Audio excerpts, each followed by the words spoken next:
Playing backup quarterback in the NFL behind a future Hall of Famer is often an obscure, quiet existence.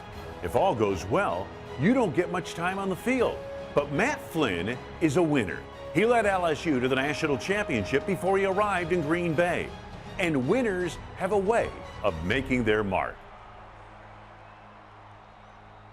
In the Super Bowl season of 2010, Aaron Rodgers suffers a concussion in Detroit. The Packers lose, like a 10-3 game, something like that. Your playoff hopes, just to make the playoffs are kind of hanging by a thread. And I'll never forget, you're going to go to play the New England Patriots, who are the best team in the league and haven't lost in New England since the Revolutionary War. Okay, so you got that going for you, which is nice. Which is nice. That week, Mike McCarthy gets up on Wednesday and says to your team, Aaron Rodgers is not going to be your quarterback that week. Doesn't want you guys to divulge that to the media or anything. Right. And says Matt Flynn will be our quarterback, and we're going to go to New England.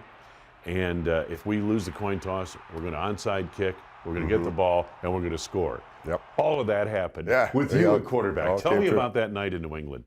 Yeah, so that was a Sunday night game, by the way. Yeah, it was Sunday night. It got flexed, and it was extremely, I'll say special. It's kind of an overused word, but very special night, day for myself, just because all the hard work and preparation that I'd put into, I got to go out and play. Like, you're a backup to Aaron Rodgers, you're not going to play.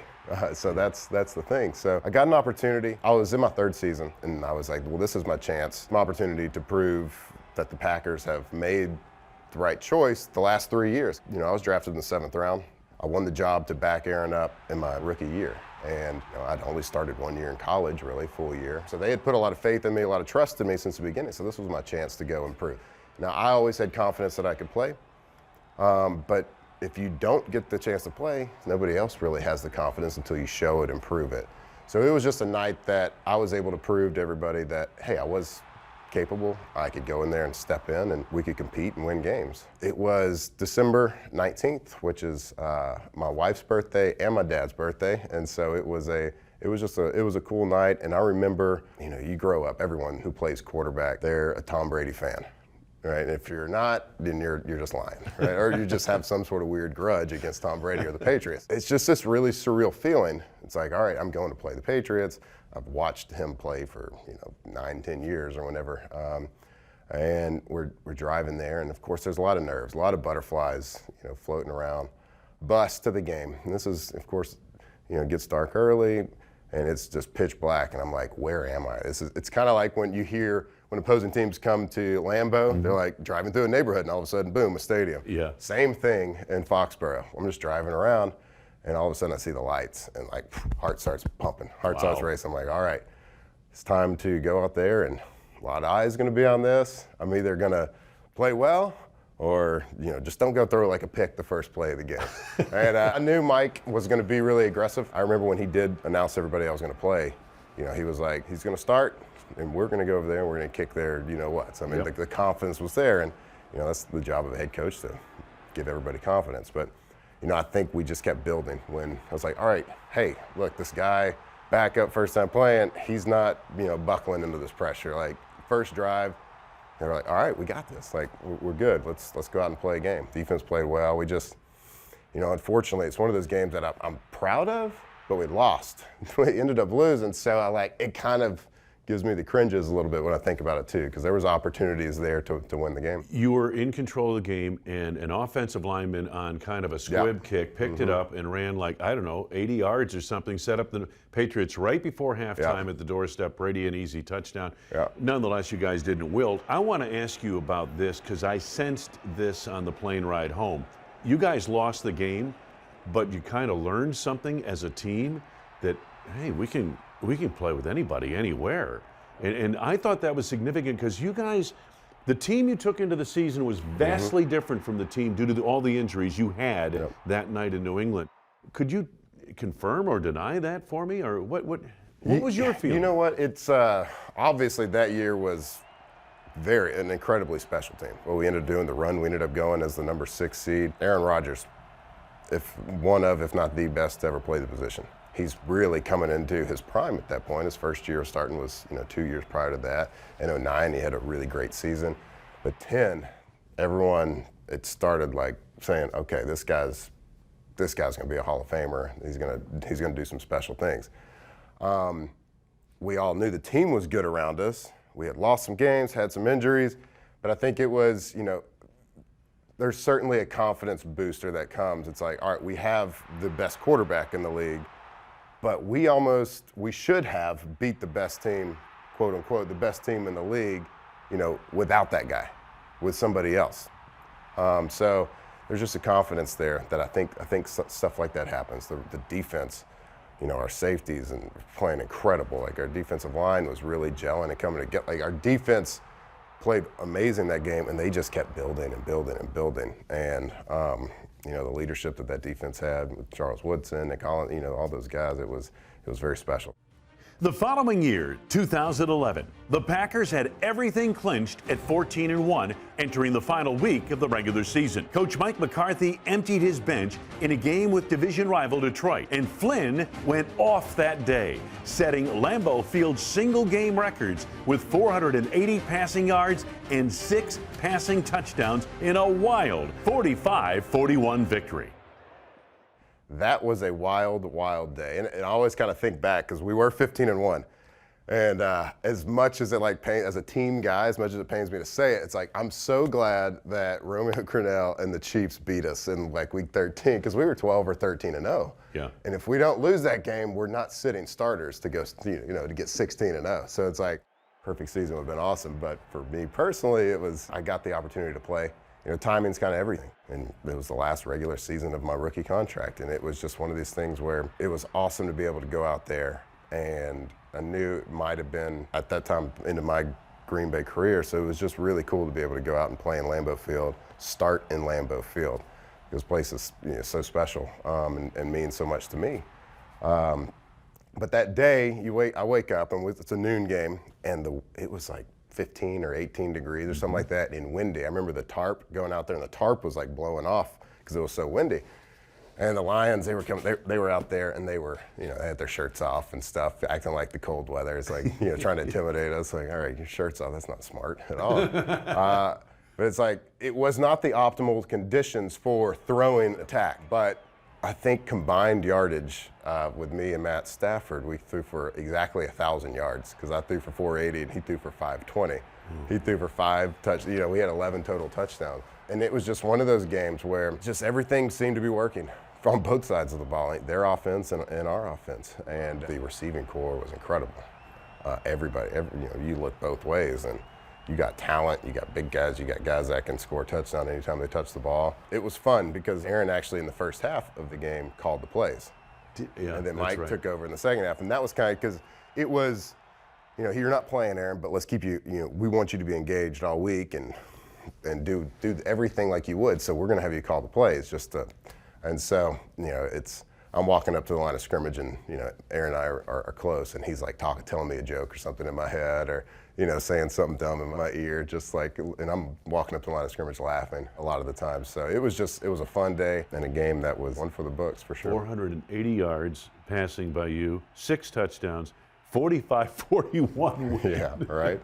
It was an incredible game. I'll never forget that game. It was just amazing. I think Aaron had either broken or tied the touchdown record a couple of weeks before that with 5. Yeah. And so we're in the fourth quarter, and I threw my 5th touchdown, and I come over to the sideline. He just shakes his head. He's looking at me, and then he just laughs, and he's like, "Dude, if you get a chance, you got to get 6." And I'm like, "I'll try. I'll see. I'll see what happens." And eventually, I got it, and he was the first one to help me. So years later, do you ever think about? I would reflect on that. You're talking about the Green Bay Packers. You're talking about Bart Starr and Brett Favre and Aaron Rodgers, even Lynn Dickey was a great quarterback here. Yet you've got the single-game record, right. yardage and touchdowns. Yeah. What's funny? I think Aaron ended up tying the yardage. Well, he has 6 touchdowns too in a game, and then he tied the yardage on the button. He threw for 480 in another game, and wow. I texted him after the game you couldn't have done one less or one more. You had to tie right on the button. That's what are the odds of that happening? For Matt Flynn, 2 games at New England in 2010 and against Detroit on the last day of the 2011 regular season set up a lucrative contract in free agency. In 2012, Seattle signed Matt for 3 years, $20 million with $9 million guaranteed. But that was not the storybook to stardom many expected. You see, the Seahawks drafted Russell Wilson in the 3rd round that year, and the rest, as they say, is history. Flynn was traded to the Raiders the following season. They cut him. He ended up in Buffalo, where he was cut again in November of that season. Meanwhile, his old team were struggling in 2013 with injuries to quarterbacks Aaron Rodgers and backup Seneca Wallace. The Packers brought in Flynn to essentially save the season and keep hope alive until Rodgers could return. And that's just what he did. Going 2-2 as the starter, he kept the Packers in the hunt. Along the way, Flynn engineered one of the biggest comebacks in franchise history. It was on the road in Dallas, where the Packers were trailing 26-3 at halftime to the Cowboys. They went on to rally for a 37-36 victory. I wish I could remember halftime. I don't. See, there's a lot of players either remember everything about every game. I'm not one of those guys. Like I'm kind of a get in the zone guy. If I'm in the zone, then I don't recall a lot of like the minutia about what happened. I don't remember exactly what was said. I remember going up to the offensive lineman. And I said, just believe. I was like, just believe that we can do. Like I said, I believe that we can do this. We can come back and win. And it's like, you're 26-3. It's like everyone's like, okay, like football guy movie stuff. They're like, all right, that's fine. Like whatever. Let's just go play. We'll all play. We'll give it a shot. But odds are stacked pretty highly in their favor. But that Dallas game is when I think back on my NFL career. That's one of like the more positive. That's probably one of the more the things that I think about the most, and that I've always taken away. Patriots was awesome. The Lions was awesome. Winning the Super Bowl, incredible. But that game, well, first of all, I grew up in Texas, so I grew up a Cowboy fan, which was I played high school in that old Texas Stadium. Sure. I played high school playoff games and things like that. So that was, and so I have a lot of family. Family was there, and they're ones that I got some hardcore Cowboy fans in my family, so they're all wearing, of course, Green Bay outfits and clothes. But the path that I'd been on the previous couple of years, Seattle, things didn't go my way. Russell Oakland, Wilson, yeah. Seattle. Yeah. Oakland had some injuries I was dealing with, and things didn't go my way. There was a lot of doubt thrown at me, a lot of people saying a lot of negative things. But being able to come back to a place that means so much to me and I love playing for in Green Bay, and to be able to kind of go out and have success and have a game like that and a comeback like that was a lot of validation for me, I guess. And it was just it was a very positive experience, and just being able to know that a lot of people wrote you off, said that you weren't, you had some lucky games or whatever it was. To be able to go out there and do that on stage like that was cool. Yeah, and especially that season, because I mentioned Seneca Wallace was injured, Scott Tolzien got banged up. The Packers are really struggling. They're trying to get to the playoffs. You don't win that game in Dallas and a couple of others that I think you were involved in. You don't get to that final play in Chicago to win the division championship that everyone talks about every time the Bears game comes up. That must be really gratifying to you. Yeah, incredible. It was. I remember I was in Buffalo and for 3 weeks during the season, and I was there because I think one of their quarterbacks was injured, so I came up there just to be kind of a body up there for a couple of weeks, and then I get cut on a Monday, and I'm watching Monday Night Football, I think, and Aaron gets hurt, and then like in 2 days I was on a plane to Green Bay to come and take a physical and everything like that, and then the next week I'm in the mix of it, and Scott was starting against Minnesota, and then Mike put me in the second half. We were down, and that's where it kind of started. Then I came in, and I think I started 4 or 5 more games after that. I can't remember, but one time we had a couple, not so great games, but we ended up tying. I think the one that I came in, and that tie helped us. The tie helped against Minnesota. Yeah, I hate tying, but it was one of those games where we were down and out, and then we came back, and that was just it was a great run, and Aaron got to come back and. The playoffs. Exactly. And the playoff game, really could have gone your way also. But got to be, like I said, gratifying for you that, hey, the Packers don't make the playoffs unless you do what you did. that year. That's tremendous. Yeah, to be able to have, you know, any sort of positive impact in a franchise and organization like this, especially when you're talking about playoffs and, you know, in 2010 a Super Bowl run, and just have, whether you're a backup, whether you're a starter, whatever it is, to have any sort of impact is really special.